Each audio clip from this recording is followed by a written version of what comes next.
plough bodies.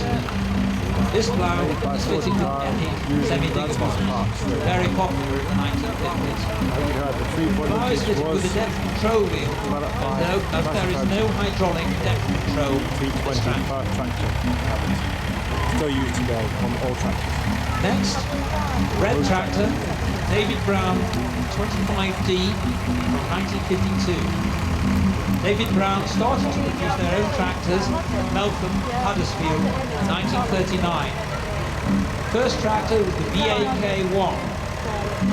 VAK stood for Vehicle Agricultural Kerosene. Kerosene, of course, being the fuel on which the tractor operates.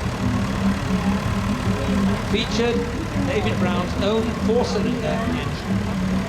These models also had a hydraulic lift, but again, they had no depth or position control, simply an up and down hydraulic lift.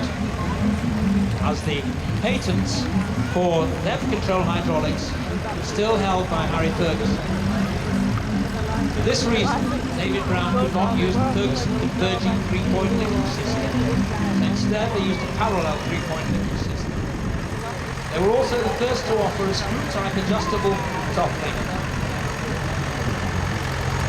David Brown also offered their own diesel engines, which became very popular. The David Brown 25D seen here is thus equipped. This tractor model was produced from 1952 until 1958. Later versions also featured a traction control unit, or TCU, which allowed weight transfer of the mounted implement onto the rear end of the tractor. The plough fitted in this tractor is again a Ransomes, this time a Robin model. This is a lighter model for use on smaller tractors like the Ferguson, David Brown or the Forson Dexter.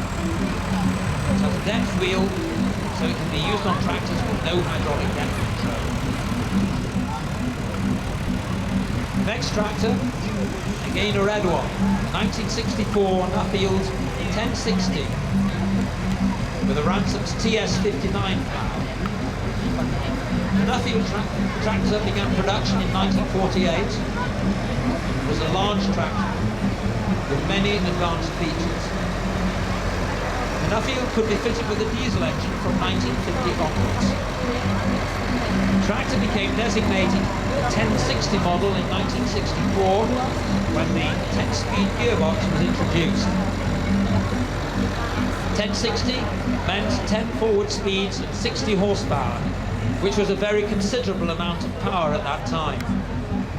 This tractor has a more advanced hydraulic lift featuring position control and depth control by top link sensing, as the Ferguson patents had by this time expired, allowing other makers to use the system first introduced by Harry Ferguson. The TS59 plough was made by Ransomes for the Nuffield and Forson Major type of tractor. It has 3 12-inch furrows and still has a depth wheel to help control the depth of this quite heavily built plough. Passing in front of the commentary box now is a blue 1973 Leyland Model 384 with a Lemken 3-furrow reversible plough. The Leyland tractor is the later version of the Nuffield tractor. It was produced at the Bathgate plant by British Leyland. 384 is a 4-cylinder diesel tractor, 3.8 litres, 4 cylinders, hence the 384.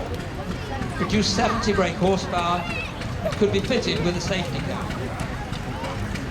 The Leyland tractors were a rugged range of tractors, which were very popular and were used on a large number of British farms. The tractor has a hydraulic lift with position control and depth control using top link sensing. And the plough behind it is a Lemken 3-furrow reversible plough.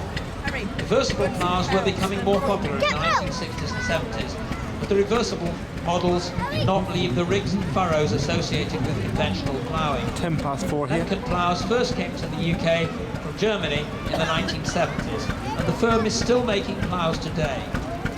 This plough has 3 12-inch furrows. The early reversible ploughs were turned over mechanically.